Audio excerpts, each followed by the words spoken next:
우리가 계속해서 십자가 상에서 예수님이 하셨던 이 7마디 말씀을 공부해 가고 있습니다. 예수님의 말씀을 가만히 생각해 보면 예수님이 지금 처절한 십자가의 고통을 겪고 있는 거 아닙니까?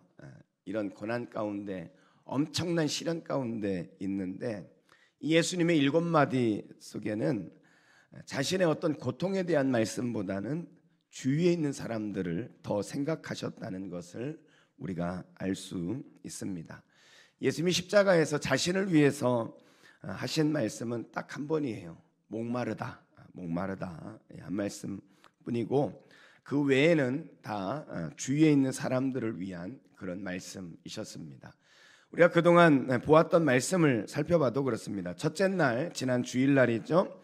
예수님은 자신을 십자가에 못 박고 조롱하는 사람을 향해서 말씀하셨습니다. 누가복음 23장 34절 말씀에 보면은 이에 예수께서 이르시되 아버지 저들을 사하여 주옵소서 자기가 하는 것을 알지 못함이니이다. 예수님의 십자가의 제1성은 바로 용서의 메시지였죠. 십자가에 죽으시면서 주위에 자신을 조롱하고 자신을 못 받고 있는 사람을 향해서 용서를 베푸셨습니다.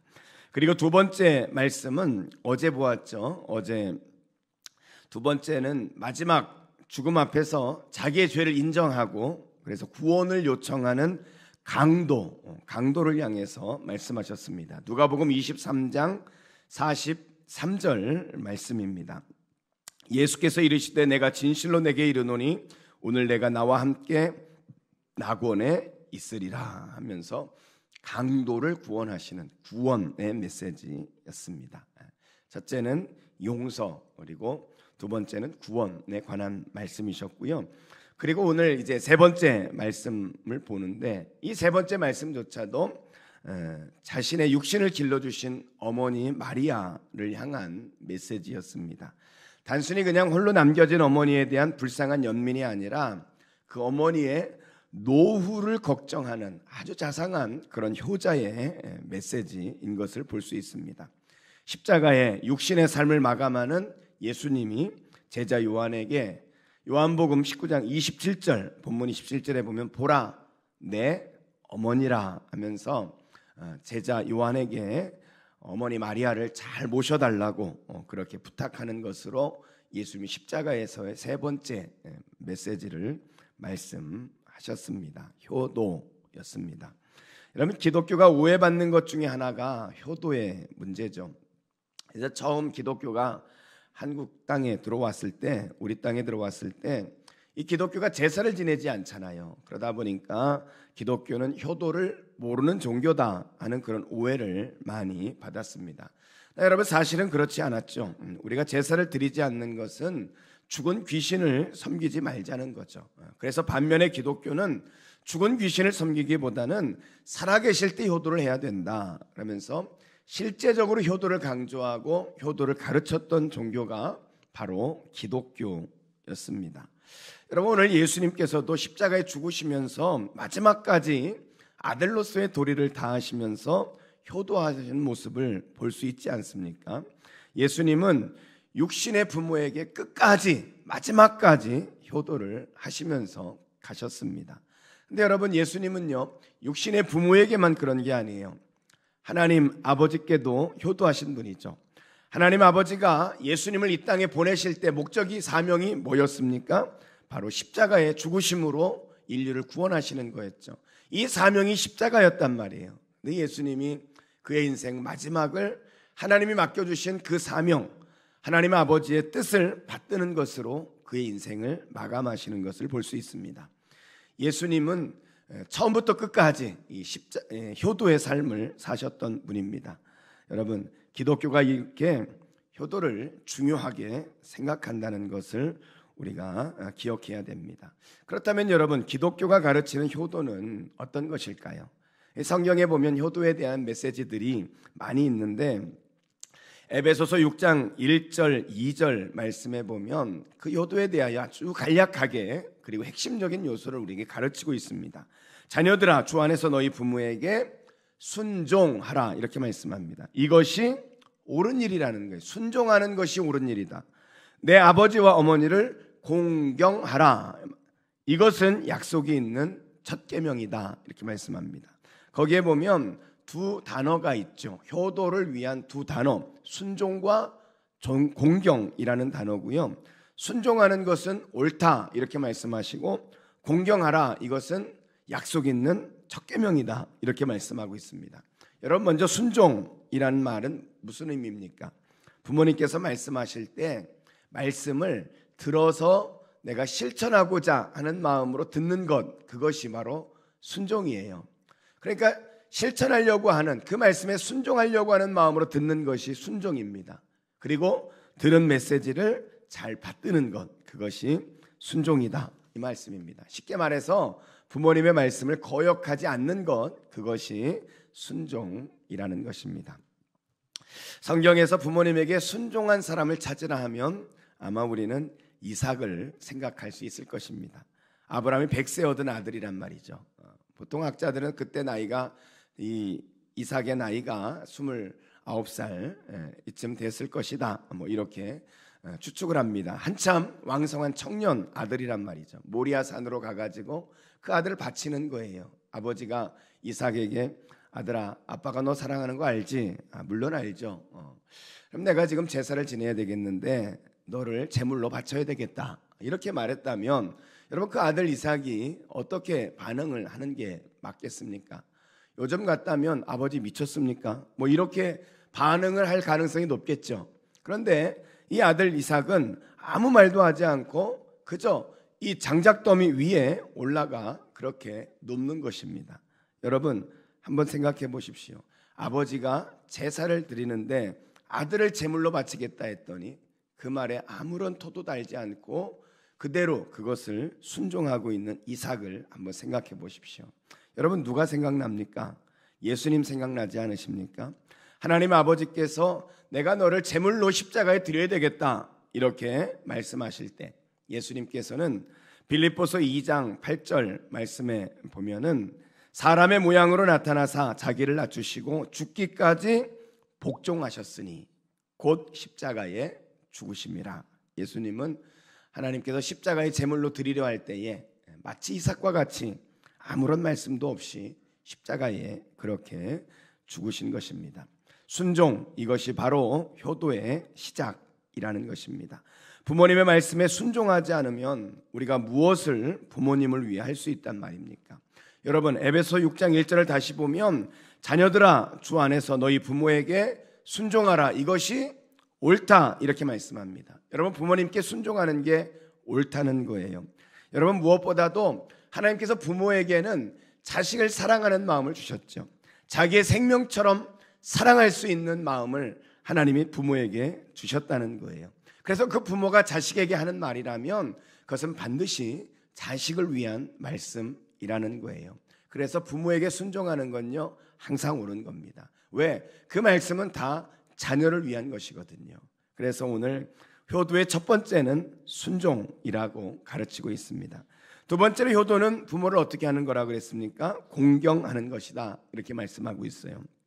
이 순종은 자녀가 어렸을 때 할 수 있는 것이라면 공경은 자녀들이 좀 더 성숙했을 때 할 수 있는 것이 바로 공경이죠. 공경이라는 것은 부모를 가치 있게 여기다, 그런 의미가 있습니다. 부모를 가치 있게 여기다, 부모님을 자랑스럽게 여긴다, 그 말이에요. 자랑스럽게 여긴다. 그러니까 우리 부모님에 대해서 자랑스럽게 여기는 거예요. 여러분은 부모님을 자랑스럽게 여기십니까? 저는 어렸을 때 저희 아버님이 좀 창피했어요. 왜냐하면 항상 술 드시고 그리고 그냥 이렇게 이 조그만 자전거포 가게에서 그냥 이렇게 졸고 계신 이 모습을 보면은 학교를 마치고 집에 가다가 꼭 저희 아버님 계신 가게를 지나가야 되는데 그 아버님 혹시 누가 볼까봐 너무 창피했어요. 부모님 보는 게, 아버님 보는 게 너무 창피하고 그랬어요. 근데 여러분, 그 공경이라는 것은 부모님을 자랑스럽게 여기는 거예요. 여러분, 부모님은 우리가 부모님이라는 것만으로도 우리가 자랑스러워하고 그분을 가치 있게 여겨 드려야 되는 거죠. 좀 전에 말씀을 본 것처럼 순종하고 공경하라, 그것은 옳다. 그리고 나서 하신 말씀이 뭐예요? 약속 있는 첫 계명이란 말씀을 하셨거든요. 여러분, 약속 있는 첫 계명이란 말씀은 뭡니까? 이 첫 계명이란 말씀은 이 십계명을 말하는 거거든요. 십계명에 10개의 계명이 있는데 1계명에서 네 번째 계명까지는 하나님과의 관계를 가르치는 계명이에요. 그리고 5계명부터 10계명까지는 인간 관계에 대하여 가르치는 계명입니다.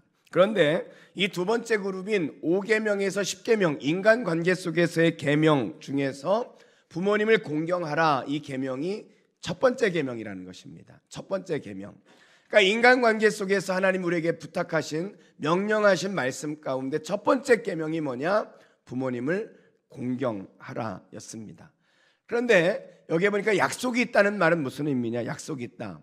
이 십계명 속에는 약속 있는 계명이 두 가지가 있어요. 두 가지. 하나는 첫 번째 계명, 하나님과의 관계 속에서 우상 숭배를 하면 죄값을 3, 4대까지 갚겠고, 하나님을 사랑하고 계명을 지키면 1000대까지 은혜를 받겠다. 그러면서 1계명에 하나님의 약속이 있습니다. 그리고 인간관계 속에서의 첫 번째 계명인 부모님을 공경할 때 그곳이 또 약속이 있다 그랬어요. 출애굽기 20장 12절 말씀입니다. 출애굽기 20장 12절 말씀에 보면은 내 부모를 공경하라. 그리하면 내 하나님 여호와가 내게 준 땅에서 내 생명이 길리라 하면서 부모님을 공경했을 때 내게 준 땅에서, 이 땅에서 우리가 장수할 것이라고 그렇게 약속을 주셨어요. 이것을 좀 전에 봤던 에베소 6장 말씀에 보면은요, 6장 3절은 이렇게 말씀합니다. 이로써 내가 잘되고 땅에서 장수하리라. 그냥 뭐 길게 오래 산다 그런 말이 아니에요. 형통한 가운데 장수하는 복을 누리는 것, 이 약속을 받은 계명이 뭐냐면 부모님을 공경하는 것, 효도하는 계명이 그렇다는 것입니다. 여러분, 이게 효도입니다. 효도는 부모님의 말씀을 거역하지 않고 순종하는 것, 그리고 효도는 부모님을 자랑스럽게 여기는 공경하는 거예요. 그랬을 때 이것은 옳은 일이고 약속 있는, 이 땅에서 형통하고 장수하는 그런 약속 있는 복을 누리게 된다, 이렇게 말씀하고 있습니다. 여러분, 예수님에게 12제자가 있는데 이 제자 중에 제일 오래 살았던 사람이 누구냐면 바로 사도 요한이었습니다. 사도 요한이 제일 오래 살았습니다. 이 사도 요한은요, 100세, 약 100세 가량 그렇게 살았다고 이제 학자들은 추측을 합니다. 이 11명의 제자들은 다 순교를 했어요. 근데 사도 요한은 끝까지 장수하다가 노안으로 이렇게 이제 가시게 되었습니다. 이렇게 길게 100세까지 사시면서 요한복음, 요한 1, 2, 3서, 요한 계시록을 기록하는 축복을 누렸던 사람이 이 요한인데, 이 요한은 밤모섬에 유배된 기간을 제외하고는 항상 예수님의 어머니 마리아를 모시고 다니면서 항상 효도를 했던 사람이 바로 요한입니다. 이 사도 요한이 마지막으로 사역을 한 것이 터키의 에베소라는 곳이거든요. 지금도 에베소에 가보면 거기에 이 요한이 목회했던 그 요한의 기념교회가 거기에 남아 있고요. 그 기념교회에는 요한의 무덤이 지금도 거기에 남아 있습니다. 그런데 여러분, 정말 재미있는 것이 요한이 목회했던 교회에서 저 앞에 내려다보면은 마리아, 예수님의 어머니 마리아가 살던 집이 있는데 지금도 그것을 기념한 교회가 거기에 남아 있습니다. 여러분, 요한이 이 제자들 가운데 가장 오래 산 이유가 뭘까? 아마도 그것은 예수님의 어머니 마리아를 향한 효도, 이 효도, 끝까지 어머니를 모셨던 그로 인한 하나님이 주신 하나님의 상급이 아니었을까, 이렇게 생각을 해보게 되어집니다. 그렇습니다. 여러분, 효도는 약속 있는 첫 계명인 것입니다. 여러분, 사실 인생을 살다 보면 하나님을 제외하고 부모님보다 더 큰 빚을 지고 있는 대상이 어디 있겠습니까? 여러분, 우리 인생 가운데 가장 많은 사랑을 받았고 가장 많은 빚을 진 분이 있다면 그분은 부모님이라고 볼 수 있습니다. 이 토니 캄폴로라는 세계적인 사회학자가 있는데, 이분이 초등학교를 이제 다닐 때 저학년 때 이 복잡한 도시에 이 아들을 학교에 혼자 보내려고 하니까 어머니의 마음이 놓이지를 않는 거예요. 그래서 옆집에 사는 이제 고학년 6학년 누나한테 부탁을 합니다. 그 누나에게 용돈을 주고 너 학교 갈 때 꼭 우리 토니를 좀 같이 데리고 가라. 그래가지고 이 누나가 용돈을 받아서 이제 토니를 학교까지 이렇게 이제 데려가고 올 때 데려오고 일을 한 거예요. 근데 토니가 그래도 남잔데 어리지만 학교 갈 때마다 누나 손 붙들고 쫓아가는 게 좀 자존심이 상했나 봐요. 그래가지고 이 토니가 엄마한테 하루는 용기를 내서 이렇게 말합니다. 엄마, 내가 누나하고 학교를 함께 가는 게 첫째는 창피하고 두 번째는 나도 스스로 할 수 있으니까 이제 용돈 누나에게 주던 거를 나한테 주고 나 혼자 학교를 갈 수 있도록 해달라고 그렇게 어머니에게 부탁을 했어요. 그런데 그리고 나서 이제 학교를 이제 혼자 이렇게 가게 되어집니다. 학교를 혼자 가면서 이 토니의 마음 가운데 나는 이제 혼자 가는 그런 자랑하는 마음이 생기는 거예요. 자기가 이제 독립적인 그런 사람이라는 것이 자랑스럽게 여겨지면서 그렇게 학교를 그렇게 다녔다고 합니다. 중학생이 됐어요. 중학생이 돼가지고 어느 날 가족 모임이 있어가지고 이제 지난 일들을 서로 이렇게 이야기하는 시간이 됐는데 이 토니가 당시의 이야기를 하면서 자기는 어려서부터 이렇게 독립적이었다고, 자신은 독립적인 사람이었다는 것을 가족들에게 지난 이야기를 하면서 그렇게 자랑을 늘어 놓았습니다. 이 토니가 한참 막 자랑스럽게 이제 어깨에 힘을 주면서 자기 자랑을 막 하고 있는데 그때 옆에 있던 어머님이 조용하게 이렇게 막 미소를 지으면서 앉아 있는 거예요. 그러더니 토니의 말이 다 끝난 후에 어머님이 이렇게 말씀을 합니다. 토니, 네가 그때 혼자 학교 가겠다고 독립선언을 한 후에 너는 용돈도 생기고 자존심을 세웠을지 모르지만 사실은 그때부터 2년 동안 엄마는 네가 학교를 나설 때마다 몸을 숨기고 너를 따라다녔고 내가 학교에서 귀가할 시간이면 나도 학교 모퉁이에서 기다리다가 너를 따라 집으로 왔단다. 혹시나 이 엄마가 필요할 때가 있을까 해서 말이야. 이렇게 말씀을 하시는 거예요. 여러분, 이게 부모의 사랑이죠. 우리 모두는 모습은 좀 다르다 할지라도 우리는 그런 사랑을 받은 사람이 아니겠습니까? 아니요, 어떤 분에게는 그런 사랑에 대한 그런 기억이 없다고 그렇게 생각하는 분이 있을지 모르겠습니다. 근데 제가 언젠가 한번 간증을 한 적이 있죠.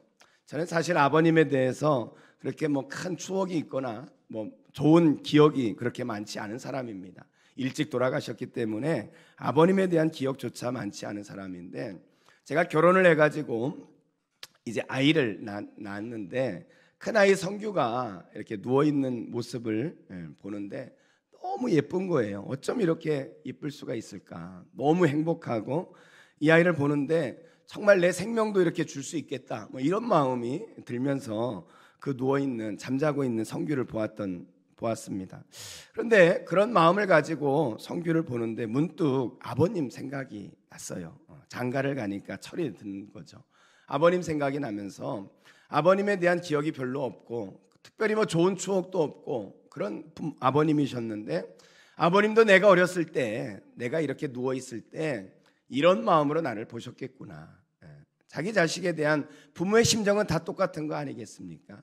인생의 짐이 무거웠고 그래서 삶에 대한 어려움으로 인해서 인생을 참 힘들게 사시면서 그것을 자식에게 표현하지 못하고 오히려 때로는 부정적인 모습으로 그렇게 표현되어진 부분도 있었지만, 그러나 자식을 바라보는 자식을 향한 부모의 마음은 이거였겠구나 하는 생각이 들면서 그날 이후로 아버님에 대하여 생각할 때마다 제 마음 가운데 존경해야 하겠다는, 존경할 수밖에 없다는 그런 마음이 자리를 잡았던 그런 기억이 있습니다. 여러분, 이 세상에 자식을 보면서 갖는 부모의 마음을 가질 수 있는 사람은 아무도 없죠. 여러분, 그것만으로도 우리 부모님은 우리가 존경하고 효도하기에 마땅한 분이다, 이렇게 말씀을 드릴 수 있을 것 같습니다.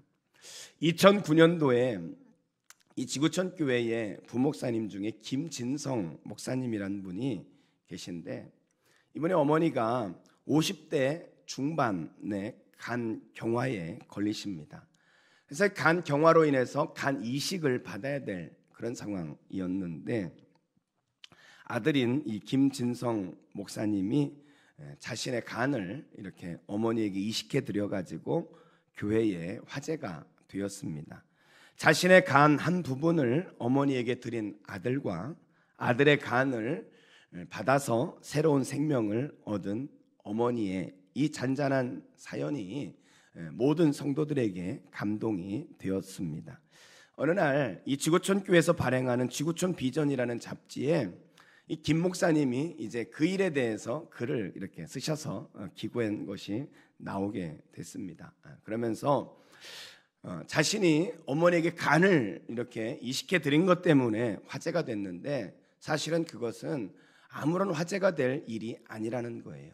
자기가 받았던, 어머님께 받은 그 사랑에 비하면 자신이 드린 것은 너무나 작은 것이라고 그런 고백을 하면서, 그곳에 이 심순덕 시인의, 여러분도 많이 들으셨지만 어머니는 그래도 되는 줄 알았습니다 하는 시를 그곳에 실었던 적이 있습니다. 오늘 그 시를 읽고 오늘 말씀을 마치려고 합니다. 어머니는 그래도 되는 줄 알았습니다. 지은이 심순덕. 엄마는 그래도 되는 줄 알았습니다. 하루 종일 밭에서 죽어라 힘들게 일해도 엄마는 그래도 되는 줄 알았습니다. 찬밥 한 덩이로 대충 부뚜막에 앉아 점심을 때워도 엄마는 그래도 되는 줄 알았습니다. 한겨울 냇물에 맨손으로 빨래를 방망이질 해도 엄마는 그래도 되는 줄 알았습니다. 배부르다 생각 없다, 식구들 다 먹이고 굶어도 엄마는 그래도 되는 줄 알았습니다. 발꿈치 다 해져 이불이 소리를 내도 엄마는 그래도 되는 줄 알았습니다. 손톱이 깎을 수조차 없이 닳고 문드러져도 엄마는 그래도 되는 줄 알았습니다. 아버지가 화내고 자식들이 속썩여도 그저 끄떡없는 엄마는 그래도 되는 줄 알았습니다. 외할머니 보고 싶다, 외할머니 보고 싶다, 그것이 그냥 넋두리인 줄만. 한밤중 자다 깨어 방구석에서 한없이 소리 죽여 울던 엄마를 본 후론, 아, 엄마는 그러면 안 되는 것이었습니다. 기도하겠습니다.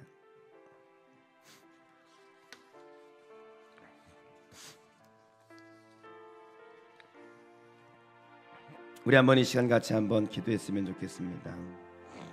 여러분, 효도, 오늘 예수님께서 십자가의 그 고난 중에서도 잊지 않으셨던 것이 바로 이 효도의 말씀입니다.